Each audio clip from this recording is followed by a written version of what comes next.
Good day, good day. Welcome, welcome. Thank you so much for tuning in. I'm Jay, and this is Homeschool Your Kids podcast. Today we have with us Tasniya. Introduce yourself. Hi everyone, I'm Tasniya. I've just recently, it's been a year since I've started homeschooling my son, and um, it has been like any other year. I thought I was homeschooling him, but life has it where I feel like it has been teaching me more than I feel like I've been teaching him. And I've just been, stretched in so many ways, but I think through the stretching, I'm also growing and learning so much about myself and Um, also so much about him. And I'm just so grateful to have that privilege and that honor to really get to know my child in such a deep way that I think prior to homeschooling, so a little background about myself, I am a trained Montessori teacher. So I've mhm. been in the classroom for the past several years. I've worked with children from 2.5 all the way to 12.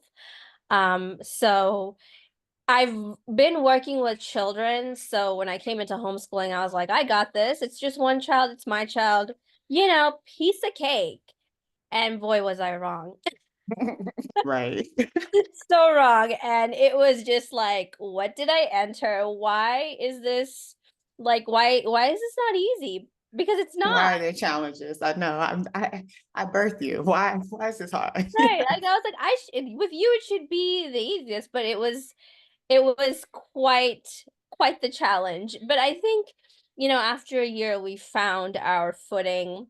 I've really embraced principles of positive discipline. I'm not sure if you're aware of it. It's a book by Jane Nelson, and I just love those principles of like really honoring and respecting your child. And they give a lot of tools. And I, became a positive discipline coach. I took their training, and then I opened up my own business called Fountain of Barakah. And the word Barakah in Arabic means blessings. So fountain of blessings. So I really just hope that, whoever I work with in whatever capacity, which includes also my son, that it's filled with blessings. That's the intention behind the name. And so now here I am. Oh, that's beautiful. Okay, so how old is your son? He is 6.5. Okay, okay. So he hasn't entered into public school at all. No, so he was in a private Montessori school. And so after, he was done with the preschool years, I just realized that he needed more one-on-one attention. And it was just going to be like rolling a dice and hoping he would get it kind of thing if I continued to put him in any Mm, form of schooling, I realized. So we made it was a very tough decision because I really did invest in, being a teacher in the classroom. And that's what I mhm. thought my entire life is going to be in my career and everything. Right. I thought I had it all figured out. So when I saw that, the school, the brick and mortar school is what I'm going to say, was not meeting his needs, I decided we needed to do something different. Wow. And that was even on the Montessori level where it's more Montessori is more child led, like it's It is more child centered. yeah, yeah, but even then I just recognized that with his temperament, his Mhm. personality, and just the way he is. Like I love Montessori. I do Montessori homeschooling at home now. So I love Mhm. the philosophy. I love everything about it. And I was recognizing that even in a Montessori school, classrooms when they tend to get really, really big, which I think is Mhm. now the standard, whether you go to Montessori, Waldorf, whatever system of education, it can be difficult for some children to integrate.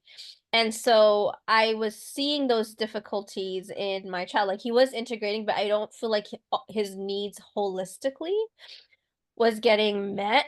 And I think another key thing was like, I really felt like I was spending so much of my time and effort with other people's children, and it was a great honor to do that. Yeah. But I was like, I was becoming more and more foreign to my child. Like our relationship was actually deteriorating. And I was not Mm. okay with that because, he would come back tired, I would come back tired. And the life of a teacher is you're always working. You're working in the classroom, you're working outside of the classroom. Yes, ma'am. And so, and I know you have that experience as well being a teacher. So you know that struggle very well. And so I just felt like Ma'am. I was not honoring our relationship. And to be honest, I missed him. Like I missed my Oh, son. Even though we were in the house, like I was like just kind of like trying to get things by like rushing in the morning, rushing in the evening, mm. rushing through our weekends. Like everything seemed like a blur. And I was like, is this how I really want to remember and look back at our relationship? Like childhood is so fleeting and he's going to be out the house sooner rather than later. He's already 6.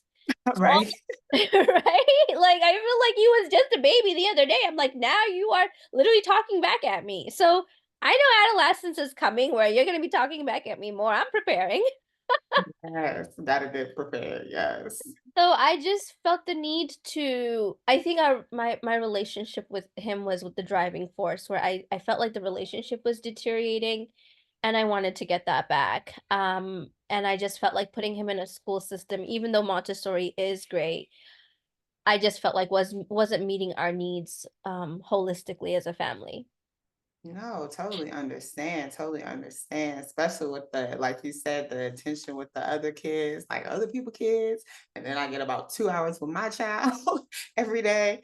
It's a lot. It's a lot. And to sit and think about it, because the time too, girl, I got a double digit child already, and I don't even know how that happened. She's 10.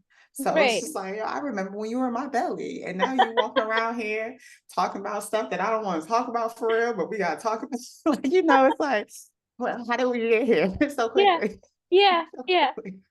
Yeah. So you made that conscious decision to say, hey, this, my child means more, and I would like to spend more time with him and actually be a part of his growth and development Hmm. actively, as Yeah. opposed to watching it from the sideline and kind of see, it feels like, when you're working and they're at school, it's like, oh, hey, let me in on your day. What did you do today? Right. And they're like, we don't want to talk to you. Nothing. And I'm like, don't tell me you didn't do nothing. I'm sure you did something. I don't want to talk about it. And it's like, what? How did we get here? Like, we were so much better. So your time in Montessori, though, what did you see that was like, okay, because you say you implement it at home now. So Mhm. Montessori is your thing. Tell us more about Montessori for those who for the listeners who are not familiar with Montessori. Yeah, as you said, Montessori is really child-led, following the child. And that is what I really gravitated towards. Like when I was thinking of becoming a teacher, I come from a family of Montessori teachers. So my husband's side of the family, my mother-in-law, his aunts, cousins, so many Montessorians. So that's how I first got acquainted. And I just fell in love with the philosophy, and it really aligns with, again, respecting where the child is, meeting where they are at, and really honoring the child. And that doesn't, and I think like oftentimes like people think like Montessori is like so much freedom. You just let the child do whatever and they'll just figure it out. And it's not. Within the freedom, there is structure, there is limits. And so each child really gets this very individualized opportunity to learn and to grow. And that's what I love about it. And I loved, in the classroom, spending all that time with the children, seeing them grow, seeing how each person and each little child is where they're at with their own personality, and not having that pressure to, when you're I feel like in a public school setting with the standardized testing, like all the children have to be at this level by this age, not having to, Right. really abide by those sort of criteria. And I loved that. And so when we decided to do homeschooling, at first I was like, maybe I need to look into other types of, homeschooling. But then I was like, I've literally gone to grad school for this. I have these teaching manuals sitting there staring at me. I was like, I can do this at home. And I'm telling you, Jay, I think I've learned and I've been able to implement more of Montessori at home than I was in the classroom. As crazy as that might sound, Because I feel like, again, there is no morning rush. We can get up, we Mhm. can take the day as it is. If there are times where he needs, like today's just not going to be an academic day, okay, we can do that. Like we can take an off day where let's just play. But when you're in a classroom setting, it's hard to do that because you are at the end of the day having to manage 20 something children. So I can't just do an off day sometimes just for 1 or 2 children. I still gotta teach. We still gotta get Right. things moving and rolling. And so I've really seen so much of his strengths and his curiosity and things that he gravitates towards come out now that he is at home and he has that freedom and there are no external pressures. Like I don't have the external pressure of say like lot of teachers they face like from parents being like, hey, what is my child doing in your classroom? Or the admin, or there is none of that at home. I am the admin, I am the parent, I am Right. All of everything, it. all of it, which has its cons as well. But it's just been so beautiful to see that growth, that really spontaneity that I Montessori is also like encourages with children, see that really emerge. And I'm not gonna lie, there are moments where I will freak out and be like, oh my God, is he even on the right track? Why, like, am I doing it right? I must be messing him up. But Mhm. it's just he shows me again and again that, hey, like, we got this. I'm Like, on we're the right good. path. We're Yeah. good. Like, even if today I don't want to learn, tomorrow I'll pick up a book and he'll be like, okay, let's start. Let's do this.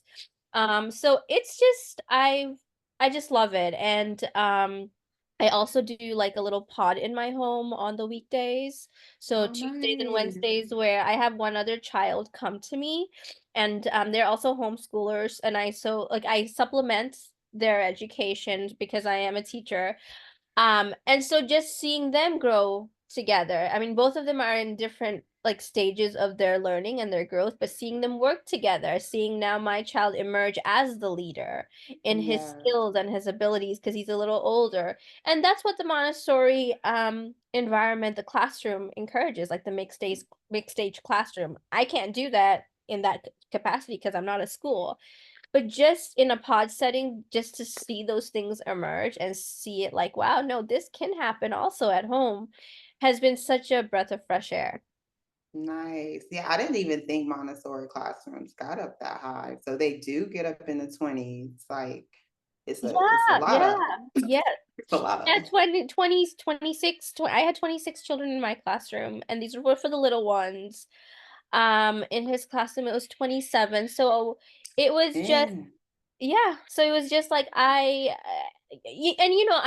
ideally it's just there's like because of the mixed age classrooms, you have the older children guiding the younger children. That's the philosophy behind it. And I think that, it takes a while, especially for a school to get established in that way. So I think it can be possible.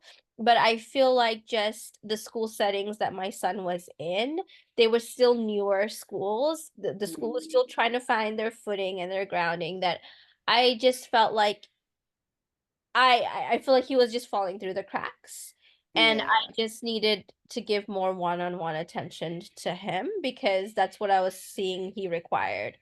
And it goes back to, again, like, our relationship was beginning to sour, and I was like, "There's something not right here." So I felt the Mhm. need to do what was right for us as a family, and this is what works for us. Nice. What were some of the challenges you faced at the beginning? Like, why do you feel like those challenges were present? Were you trying to do, were you, okay, let me just let you answer the question instead of me trying to. But what were some of the challenges you faced at the beginning? At the beginning of homeschooling, Yes. so I think I was trying to be a classroom teacher at home. Okay. So it was like, okay, like I said, it's like at homeschooling, it's you're being at home, you are living, you are growing, you are learning, and I'm learning that right now. But in the beginning, I was like, okay, 9 a.m. is class time, 10 a.m. is snack time, 12 p.m. we're gonna have lunch, and it's only gonna be half an hour. Don't you take it until 12:31 p.m. So, and my son was like, "What? is going on? Like, why Just put me are you back, mom. being Put me this way? back. Yes, it's like, why are you being like you are being more strict than the teachers in school? And so he would push back. He'd be like, no. And I'm like, no, Mm, it's work time right now. Right now we gotta do work. It is work time. He'd be like, no. And I'm like, wait, what? You were saying no to me? What? What? I'm going to school. You saying no to me?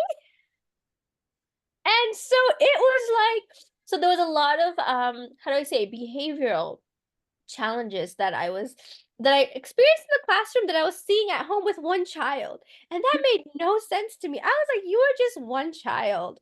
So I was like, there's something not right here. And the person that's not yeah. right was me. And how I was approaching him, like coming as an authoritarian, being like, you Yeah. gotta do this, which is why, like, I am so grateful that I came across positive discipline. Yeah. That has helped me, like, really understand, like, the root cause of his misbehavior, and 99% of the time, it's me. It's me and the way I approach him, the way I respond to him, and it really by taking the training to become a positive discipline coach, I realized, that I was not really understanding him. Like, I was not really I Mm, thought I was respecting him, but no, I was just talking down on him being a teacher, and what he needed me to be is to be his mom and to understand him, to validate him, to connect with him before I start correcting him. I was not mm, following any of those principles. So it was just next thing you know, I'm shouting, he's shouting, I'm shouting, he's shouting, and we're not getting any sort of work done because as soon as the workday started, again, it's like here I am trying to be a proper teacher, implement my lesson plan. Like I did this, you better follow up. And he was like, "No, I don't want to. Like you're treating me in a really harsh way. Why should I listen to you?" aw, So mhm, it a lot of introspection had to happen, and I did not know I was signing up for that. right. When I was like, I thought I was just trying to teach my child at home. Wasn't that what homeschooling is about? It was literally putting a mirror on my face and being like, Mhm, okay, well, why is this coming up for you? What is it telling about you? And I realized my inner child was coming up, mhm, where my inner child was like, I did not talk to my parents that way. I didn't right. speak to my parents that way. Like, how, why is it that my child speaking to me that way? So, a lot of healing work was Mm, coming up that I had to process and work through. That I didn't even think that homeschooling would bring about, but right, I'm grateful though. right. I feel like I speak with a lot of parents that talk about the growth that they experienced through homeschooling. I know I speak on it all the time. It's the releasing of control, you know? Yeah. It's the releasing of control because we had someone that controlled us. So it's like, okay, well, we're supposed to control them. But then when you step back and you realize, oh, okay, no, I'm just supposed to guide them. I'm not really supposed to control them. Like they're their own person, and I need to respect that. And Yeah. when you really step into that, it's like, oh, okay, I can do this. Yeah. Like it's a little bit more chill back here when you Mhm. let go. So Yeah. control is a big thing. I know, definitely. Yeah. And you said something interesting, like I'm the guide. So I think, yeah, I was Mhm. coming at it as like I'm the teacher, I'm the leader, I'm the boss. And my Follow son's like, me. yeah. Sounds like, nope, you're not. And so, and it's interesting because in Montessori classrooms, we don't actually call ourselves teachers. We call ourselves the guide. Like Oh that is wow. our title, Okay. primary guide, elementary guide. But I think homeschooling has pulled me in a way that I really have to embody now this concept of a guide. Like and I Mm, have the freedom to. I don't have external factors in a school setting that I would have, to deal with that would make me then try to like be more of a teacher than a guide. Like at home, I right. have that freedom. And so, but the thing is, I recognize like, I'm like, wow, all this time, maybe I wasn't really being a guide in the way I thought I was. It was like revelations upon revelations. I was like, what have I been doing? Right. I know when you take the time to sit and reflect, it's like that's when the growth happens. That's when you're like, okay, well, why was I doing that? And like you spoke on your inner child earlier. It's like, okay, well, okay, I saw this. This is why I was doing that. This is what was modeled for me. And I feel like I'm supposed to keep that going. But then it's like, oh, okay, well, no, I didn't really like it when I was young. So maybe I should stop. Yeah. Maybe I shouldn't do that.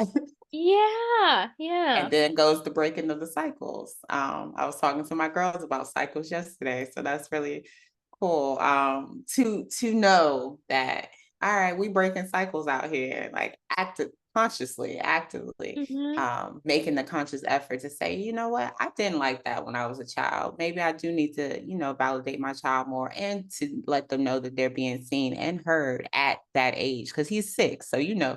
at 6, we wasn't being heard at no 6. Like, girl, sit down somewhere. Yeah, Really sit down, be quiet. quiet. Right. Quiet.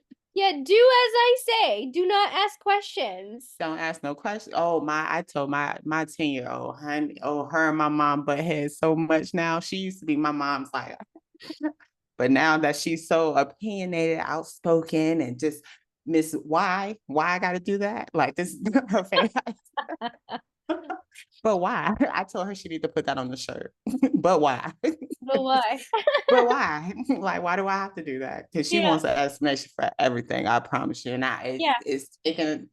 I just breathe and then I respond. I answer a Yeah. question, Yeah. even though it's because I said so. you know, that's what you want to say, Yeah. but that's that cycle we're breaking. So it's like, Right. because it is for your safety, ma'am. Yeah. Okay. See, that wasn't that hard. But yes, no. Okay. So positivity, the principles of positivity, the reinforcing of the talk more about how you sauntered about upon this book that just changed your whole perspective of what you were doing at home. Yeah, positive discipline. So, I I didn't know about positive discipline ironically when I was working. I was like, "Oh my God, that would have like probably helped me with a lot of things that I was going on in the classroom." But I came across positive discipline. Um, I was recommended that book and I started reading it and like basically it was like talking about all the things that I was going through at home. Mhm. And the book is very detailed, very thorough. But I realized and recognized that I wanted more. Like I really wanted to embody the principles of positive discipline. And I'm a very, how do I say it? I'm a very experiential learner.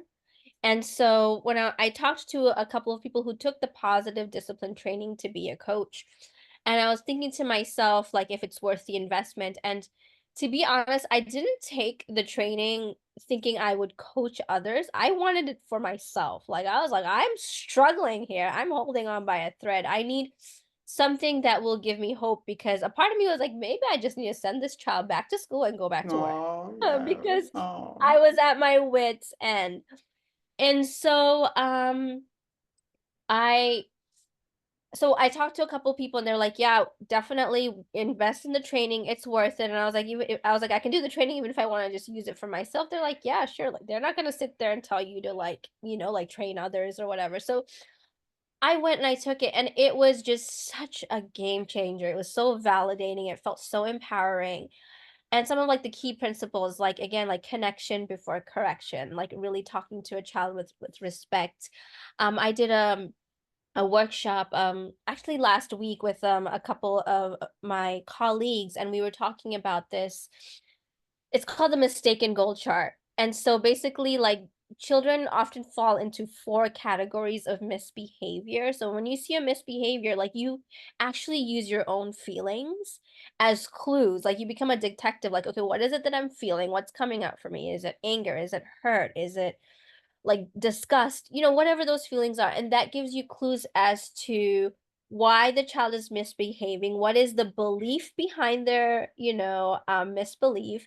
And children do not have the words or they don't have the, like their brain is still developing. So they don't Mm. have the vocabulary to really express, like, hey, even as adults, let's be honest, we don't have a vocabulary to express what we're going through. So Yes, let alone ma'am. children. So they can't really express like, "Hey, I'm actually hurting inside," or "I just want you to notice me." Like, they will misbehave to get their needs met. And then it gives you some strategies like of like how you can really connect with a child, offer solutions, and some of it is just you both need to just kind of like disconnect, like calm down because your brain Mhm. is flipped. So you just need to bring the brain down, get grounded, and then come back and be like, "Hey, what happened? Like, can we talk about it?" And so once I started to really use that chart, that was my like springboard to really understanding my son. I felt like we were able to have more and more constructive conversations. I was able to validate him and what he was going through. I was able to understand him rather than like you are just like labeling him as like you are just someone who doesn't listen to me or you are just defiant. Like it's like no, the defiance has a meaning. The defiance is telling you something and it's like how I am.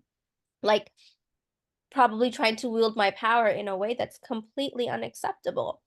So it's through positive discipline that I've been learning these skills, and they really align with the Montessori principles of respect and dignity for a child, really meeting a child where they're at, not just academically, but also emotionally and socially. Mhm. And I just love that. And that has been I've just been so grateful that then I was like, you know what? I do want to share this with other parents. And that's when I decided to open up my own small business and I offer workshops that can help parents really like use these skills in their own homes, but it was more for me. It was, and it still is for me. Yes. No, understand. I know every time you guide someone, you're guiding yourself. Right, I'm like y'all, I am learning. I'm no Yeah. expert. I am learning just along with you. Yeah. I struggle and I have challenges just like everyone else, but I have these tools that I want to share. And it's been such a game changer. Like, is it like, okay, now with positive discipline, like we don't go through any challenges, it's all rainbows and sunshines? No. Like it's a learning process. It's like bit by bit, little by little, like maybe before 99% of the time I was completely getting it wrong. Now maybe 90% of the time I am getting it wrong and 5% of the time or I am getting it right, you know? So it's like Numbers are little, going down. yeah, Yes. little Yes. by Baby little. steps. Baby Yes. steps, Yes. and I think that's how it should be, like, it's this parenting journey, anything in life that's worth doing is not a sprint, it's a marathon. So, it's, like, little by little, like, having and then I'm really realizing in the process, like, how it's important to have grace on myself. Like, Yes. even with all this knowledge, with all this training, I still make mistakes, and it's Yeah. okay. And children are resilient, and children are also so forgiving, you know? Yes, they So are. forgiving. And so if I think like if we can have the humility to be like, "Hey, I made a mistake. What can I do to, repair this?" Like can we talk about it? Like make reparations. Like it's you're modeling that to them and they take that out Mhm. into the world. Like because I'm just thinking, I was like, was this type of modeling in my upbringing? No. No, not even a little bit. No. Apologize. What? My Nobody parents apologize. did the best they could, but this was not in my framework. So it's all new to me. It feels very foreign to me. And at the same time, it feels right. Like it's like I'm not used to this, but this is how I want to be. And this is what I want my child to be. So when he goes out into the world, when he makes a mistake, when he hits a road bump, he knows he has the language, he has the tools to communicate in Yeah. an effective way where like you're breaking the cycle. It's not just you're communicating from a place of trauma or victimhood, but you're communicating from a place of empowerment and healing. Um, and that's what I want to leave behind. Nice. That's beautiful. We don't get guides when we have these little beings. They don't come out of us with manuals to say, hey, this is what makes me work. This is what's going to make me smile. It's like, all figuring out. And unless we have taken that time to read up on books or view different documentaries, programs, whatever it may be, or have different models, we typically model what we experience like Yeah. as a child. Like, okay, my mom did this. This is what I'm gonna this is, I'm gonna do this too because I mean I'm all right, I'm still breathing. you know? So, but it does take you sitting down and saying, hey, okay, my child isn't responding to this how I would like them to. I got to do something different. And so with that, you sought out a book and you saw some positive principles of discipline, and then you said, "Hey, you know what? This is so dope. I need to teach this to others." So, House of Baraka, tell Mhm. us more. Fountain of Barakah, yes. So Found I threw it in the house. My bad. no worries. No worries. Fountain of Barakah. Yes, it's like it's Fountain of Blessings, as I mentioned in the Yes. Barakah, And and now it I know Arabic, so I can say, yes, got one. yes, you do. Yes, you do. Yeah, it's just I was like, I want to share this with other parents and you know, as a homeschooler, like I am very devoted to my child, like 110%. Right now, we are just a one income household. So I was like, this will also give me the financial flexibility that, Yeah, I want in my life. Um, and the main thing is that I just really wanted to share, and I really want to share these skills and opportunities with, other parents. And like you said something so interesting, Jay, where it's like, yeah, when a child comes into this world, they don't come with a manual, they don't come with instructions. And we hear this concept of a village, right? Like back in the day there was a village. And I was like, where is this village? I need a village. Like, was this village even real? Like, why are we talking about it's a these myth. it's a myth, but maybe it wasn't. I don't know. I don't know how what back in the day was like. I can't speak for that, but I can speak for my time right now. And there is no village. And so I Mm, realized, like life looks very different now than it does in our parents' time and our grandparents' time. So, and life for our children is going to look different. So, it's just we have to reimagine what a village now looks like for us. And so, with Zoom, like with even us talking, like this is how we create our communities. Like we create our tribes, we create people that resonate with us, people that want, yeah, because I feel like I was in a place where I knew that I didn't want to parent in the way that I was parenting. I just didn't know how to do it any differently. Like, different. yeah, Yes. and I think so many parents are like that, where it's like, yeah, I don't want to shout at my child. I don't want to shame them. I don't want to blame them. But honestly, I don't know what else to do. And there are no village elders back in the day, how there was village elders guiding us. We live in a nuclear family. Hmm. We don't have the support of the extended family in the way we used to. So there is no model anymore. There is no one to really go and seek advice and counsel from. And so I realized that, that's what I want Fountain of Baraka to be like. It's not just a series of parenting classes, but I really want to create a village of Village. like-minded Yes. parents, yes, who really want to come together, learn together, grow together, and just say, hey, I messed up, and we can all be like sisters and brothers, we messed up too, like you are not alone. And Yeah. that's what I realized, where it's like, I think since my child was born, my son was born, I've always sought and wanted villages, but there was no village. It was hard. Most of the time you were doing things on your own, or you're trying to just figure it out on your own. And even this whole parenting thing, like I feel like I'm just having to wing it and figure it out by myself. But we require, like I was like, is like, like we are given the most important task in our lives, which is parenting, but we are the most underutilized and under-resourced when it comes to becoming the best parent that we want. We are not really given resources. So that's what I really want Fountain of Baraka to be. And that's what I aspire to be, is to create villages from people all over the world, where we can come together and discuss our challenges, support one another, help one another, whether it's through positive discipline, whether it's through conscious parenting toolkits, whatever it is, to really embody those principles of respect and dignity for all, and that includes the children too in our lives. um so that's what it is. It's really a village that I Village. yeah. I like that. And I like that you're speaking on the village because I see a lot of, different posts that women be like, where is the village? Y'all always talking about village. Where is the village? And I know we're in a community where it's like, okay, if you don't have it, then you have to build it, and that's what you're doing. Yeah. Yeah. Absolutely. Absolutely. Yeah, that's important. So, okay, the services you provide are one-on-one. Is it group wise? Is it on Zoom? Is it virtual, on person? How does the services work? Yeah, so it's a hodgepodge of everything that you said. Yeah, I provide one-on-one sessions if someone needs more one-on-one, like just like, hey, I just want to talk to you personally, privately about situations that I'm going through. I'm here. I'll be starting to roll out group sessions.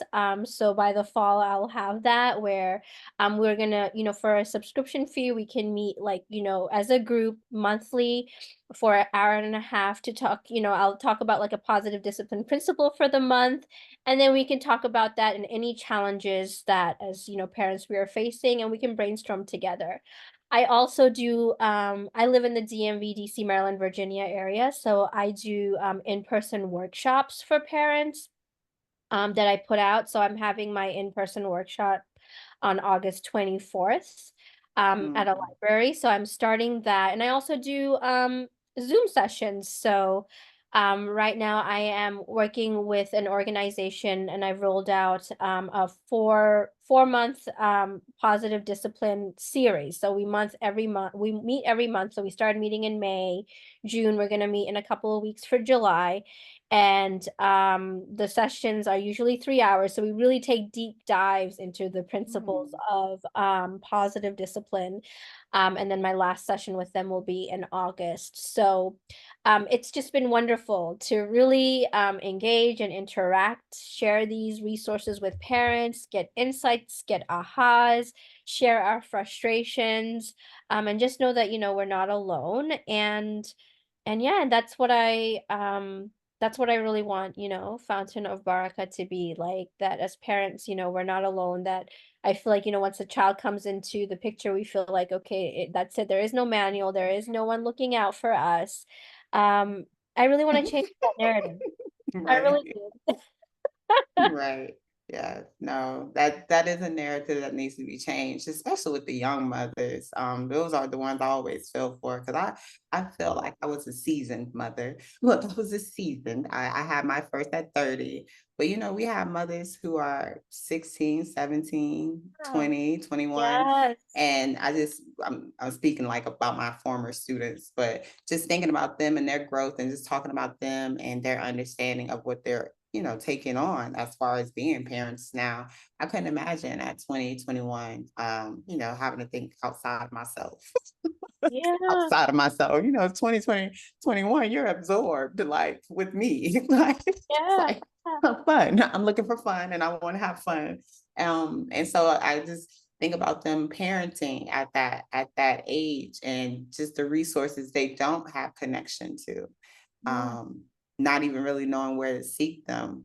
And I felt it's needed. Like it's what you're doing is definitely very, very much needed. We need each other. That's a secret to all of this. Like, we Right. do need each other. It's like Like we're for not a one-man island.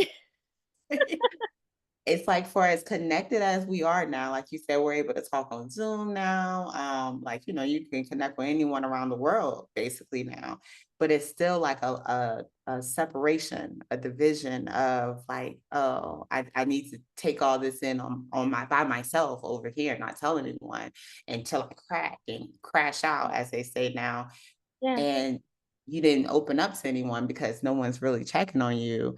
Because Yeah. I don't know, it's a weird time. Because it's like, in between. It's like we know we need each other, but then it's still like, oh no, IEND. Well, I'm about to spell independent, but I don't know what I Yeah. spell it. But yeah, Yeah, no, I, you're right, and I fell victim to those kind of things too, where it's like I just gotta figure it mm, out by myself, and I often wonder, I don't know if it's just our culture, what messaging that we get, like what the society that we're living in right now, but it's just, yeah, I think like you said, we really do need each other. And that's the one thing that I like realized, like, with parenting, right? Like it doesn't matter what culture, what religion, what race, what faith, what background you come from. As parents, we struggle and our struggles are so similar. Like, it's like Oh, it does yes. not matter. And so it's like, and I'm like that, and that is that in that struggle is where our connection is. Like, Yeah. you can be someone, from the West Coast and I'm from the East Coast. I don't know you. We come from two different walks of life, two different faiths, two different cultures. But when it comes to parenting, I'll be like, yes, I hear you. Amen. Universal, yeah. Everything that you just said about your child, I have the same problems in my Right. It don't matter the color, the yeah, size, the no. demographics, the economic status. These children Yes. be speaking some universal languages to us. Exactly. Exactly. So then so it's like so in as much as it's kind of like interesting, like it's as much as like it's like these are challenging situations that arise with our children, it's in those challenges that we if we seek out that connection, we will find that connection with other parents. And I think there is really like parents who do need that, who are seeking that, who are yearning that, but they just don't know where to Don't go. know where to start. Yeah. Yeah. And I think there's so many books and resources out there. It can also be overwhelming. Overwhelming. Yes, Everyone's like, read ma'am. this, do this, you should try this, and you're like, oh my God, what do I do? Yes. And then speak on the ones who do have that support or that, that foundation, I guess, like parents wise, grandparents are around, aunts, uncles, but then it's not where we need it to be because it's still like they're wanting you to repeat cycles. Cause you were talking earlier, like, like, oh, I don't want to fuss at my kid or I don't want to say this to my kid. Then you have some parents or grandparents that are like, girl, tell the child, like get the child under control or do this or why do Yeah, that or, it's yeah, I don't know. It goes both ways, but it is about sure. finding the like-minded, like-minded, Yes, like-minded. yes, for sure. Yeah, I mean, even among your friend circles, right? Like Mhm. you can have friends that you're like you've been best friends with, but you and your friend are following completely different philosophies when it comes to raising your child. And and I respect everyone's, decision to do what they want to do with their children. And at the same time, for me, I think I've tried the other way, the shouting and the shaming and the blaming, and I've just realized time and time again it's not working. It's not and at the end of the day, I don't feel like I feel icky inside when I respond in those ways, and I just recognize that I want to do it differently, and I want to treat my child with dignity and respect. I see his eyes light up when I connect with him, when I trust him. Like when children tell you something, believe in them. And so I see then him trusting me. And that's what I want, that relationship where it's like, I left my career, my job in good faith and conscience because I wanted to have that relationship and have that trust and have that connection with my child. And I felt like it was just getting to a point where I was just pushing him away because it was just again people who give unsolicited advice, of like, well, you should do this and you punishment and timeout and I was trying that and I was like, yeah, this is not working for Right. me. And so, like you said, trying to find the like-minded, like your tribe. Not Mhm. everyone can be a part of your tribe, and that's okay.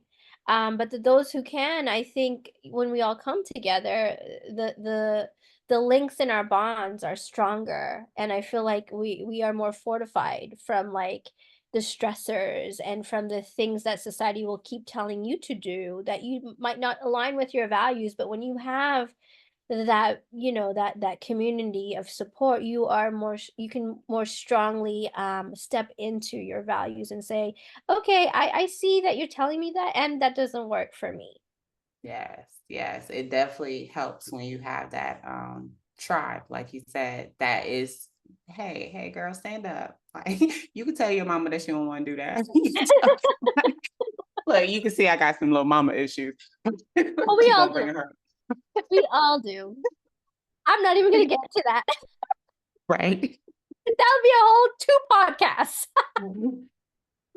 As we heal, as we continue to heal at 40, you know, still trying to break those chains. But yeah, no, it is really important to have a tribe. It is really important to have support in general.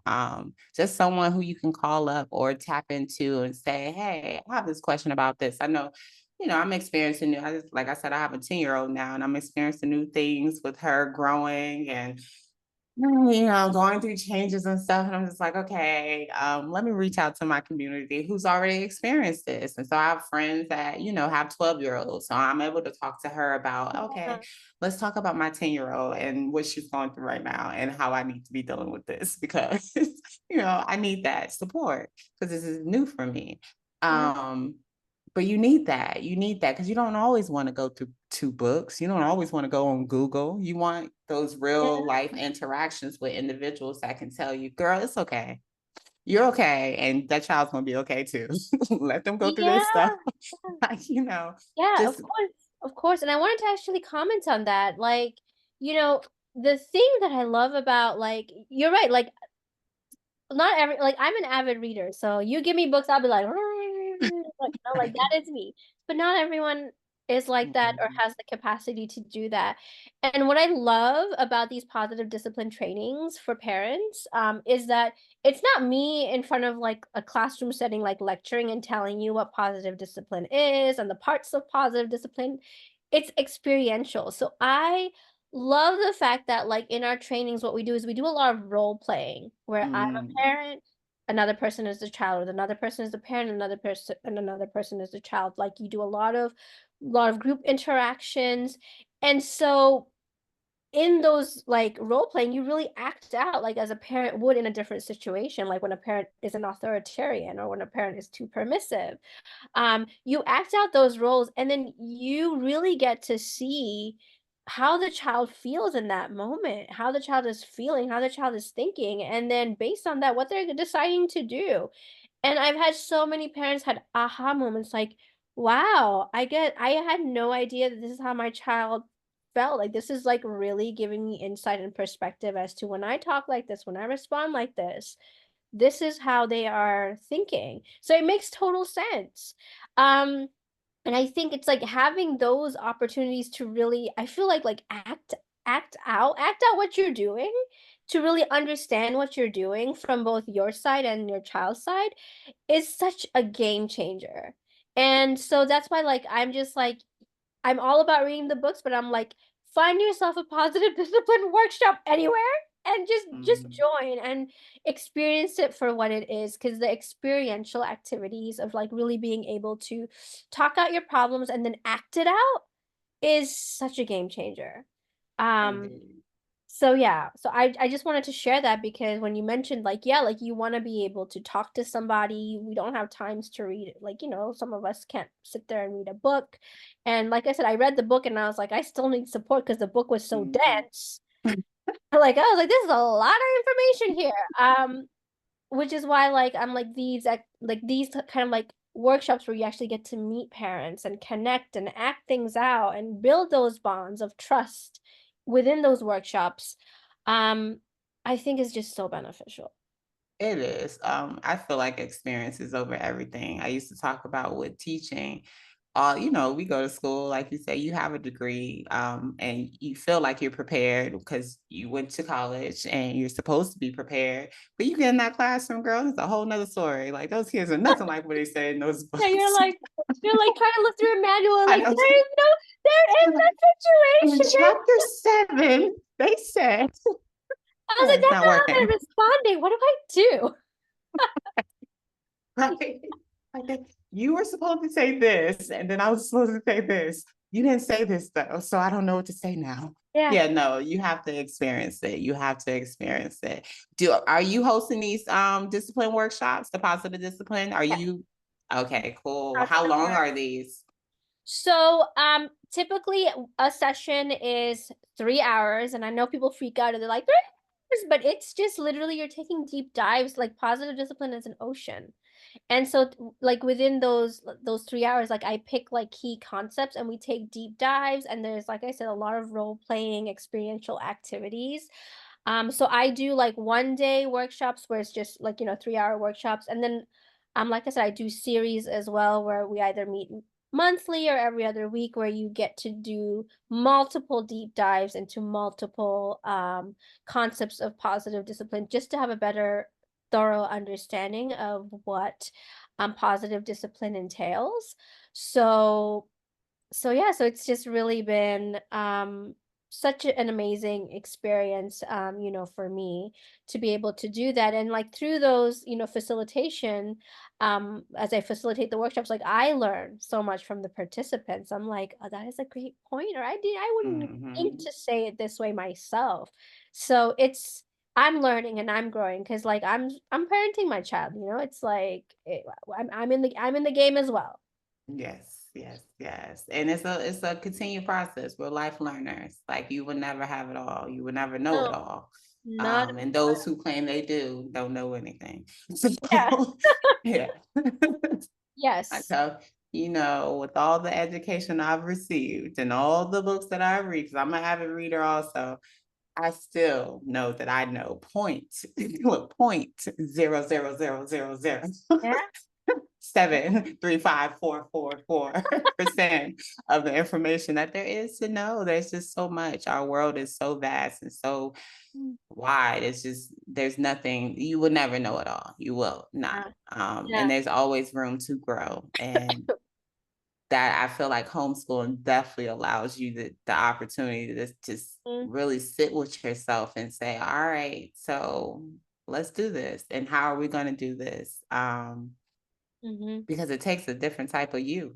It takes a different type of you. It really does. It takes a healed you or healing you. Yeah, for sure, for sure, Yes. 110%. And that's what I realized, like, I think, when I was working, a big epiphany I had is that I was running away from my wounds, my motherly wounds, my Mhm. childhood wounds. Like, I loved my job and I loved working with the children, but I was running away. Of And course. so, in my running away, like I was just, again, even if things would come up, I would just have to bury it and keep it rolling, bury it and keep it moving. And with homeschooling, and like you said, you have this time and it really makes you, like pause and be like, what is this really about? Is this really about what Yes. my child is doing, saying, or is there something deeper? Yes, yes. I said it. I talk to myself all throughout the day. If you're not talking to yourself, you're doing something wrong. Because when I tell you I'm coaching, coaching myself, thinking about responses, even after I've said something, it's like, okay, like you just said, does that have something to do with them? Or is that like am I dealing with something? Am I in my head about something? Because that energy wasn't for them. Like I know like what they did wasn't anything out the ordinary. They always do that. Like, Right. why are you frustrated right now? Why are you upset? And Yeah. then it really takes you talking to yourself and recognizing the hurts or the traumas or just anything, just the stressors. Maybe you're experiencing anxiety, whatever it is. It's just Yeah. sit and reflect on it and really take time to say, you know what? I need to do something about this because this had nothing to do with them. Like, this had nothing to do with them. And I shouldn't. And I'm going to go apologize to them and let them know it had nothing to do with them. And then Exactly. I'm going to go and figure this out because it's a partnership. It's like I call them my gang. Like, I want them to know we're in this all together and they matter just as much as I matter. So it's no like, I'm above here, I'm up here, and this is Yeah. what I say is that's all that there is. Yeah. Like, no, we're all in this together, and I want you to know that. And I respect you, and I want you to respect me, and let us grow together. So Mhm. thank you, positive parenting discipline. I know I keep butchering names and everything else. Um, the positive principles. Okay, Thank you. Thank you for being you. Thank you Thank so you. much for having me. I really Of appreciate it. course. Where do we found Fountain of Barakah? So you can find me at Fountain of Barakah. So Barakah is spelled Okay. BARAKAH.com. You can also follow me on my Instagram. So Fountain of Barakah, Barakah. And in my Instagram, it's just not positive discipline. I put everything on there. So when you might go there, you might be looking for positive discipline stuff. There's some stuff in there. But I put stuff about homeschooling, about Montessori. I'm really into gardening, so there's a lot of garden Guys. stuff there, healing stuff. It's just like, when you think of a fountain, there's so many spouts, right? So that's what it is. Mhm. It's just so many spouts of just different things that is not disconnected. It's all interconnected and interwoven Yes. together that makes me me, and that really like shows what who I am and what I have to offer. But yes, follow me on my Instagram, check out my website, sign up for one of my classes, Of whether it's in Zoom course. or if you're in the DMV area, if you're available, to one for one of the one in-person class workshops, please join. We would love to have everyone. Of course. And before I let you go, please bestow upon these parents three positive discipline tips that you would like to leave with them to go forward in their homeschooling journey. Yes. So connect before you correct. So before you start correcting your child will misbehave, connect with them, get down to their level, see what this is all about, validate their feelings, and then correct. And the this would probably be number one. Two is connect before correct. Pause. Pause, pause, Mm, pause, pause. I think, as homeschoolers, we're busy. We're doing a million one things, like we are caretakers of the home. We are caretakers of our children. We are counselors of our children. And so anytime anything comes up, before you respond, just pause. Whether mm, it means you go and take some deep breaths, whether you give yourself a timeout in the sense that like I need to spend five minutes by myself, you let everyone know that. Pause. Because when our brain is flipped, like when we flip our lids and then we want to respond, it just comes out in the worst way. So pausing before responding, I would say, or before anything, I think slowing down is has been mhm. such a huge lesson in this for me. So pause, connect before you correct, and then repair. I think uh, I can't speak for everyone, but in my upbringing, humility in apologizing to children was never modeled. So the more we can model that, the more that we can own up to our mistakes, to our Mm, shortcomings. And as human beings, we all have shortcomings. The more your children will trust you. Like we think it's going to take respect from them, but no, they're going to respect you even more. yeah. They're going to love you. They're going to open up, and they're going to learn. Because I hear my son now using the language that I use with him. Like he's like, my feelings are valid, mom, but my actions weren't. So I'm sorry. And I say that all the time. I'm like, my feeling of anger in that moment is valid. I would never say that your feeling is never valid, but my action of what I just did was not okay. And so I see him saying that. He's like, my feelings are valid, but my action just was not. Yes, at 6. I Yeah. love that. That's a game changer. Yeah. That emotional intelligence that you're giving him that is so important. Because like you said, as adults, we still trying to figure out words to express how we're feeling. Right? We'd rather just run, numb, or do everything else that does not have us Yeah. dealing with how we're feeling. So that is so beautiful. Thank you. Thank you. Thank you.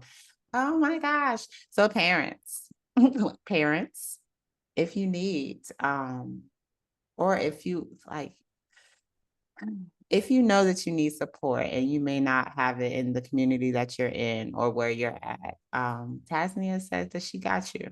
Like she said, reach out. She got you. Fountain of Barakah. Barakah. Baraka. That's it. Barack. This is what happens when you Hey, got a you degree in did. English. You take everything so literal, like as far Got as it. linguistic goes. But um, Baraka, Fountain of Barakah. Goodness, girl, it took me an hour. But I love that. Fountain of Blessings. I love that. But yes, parents, tap in, tap in, tap in, tap in, and know that you have the support. You do not have to do this alone. It's not meant for us to do it alone. Reach out to your resources, tap in, and encourage and build that village. If you see that you don't have that village, create it, or join the Fountain of Baraka. Got it. Had to pause. I had to pause. Yes. But yes, just remember that you have that support though. Overall message. There is support where you need it. So homeschool your kids.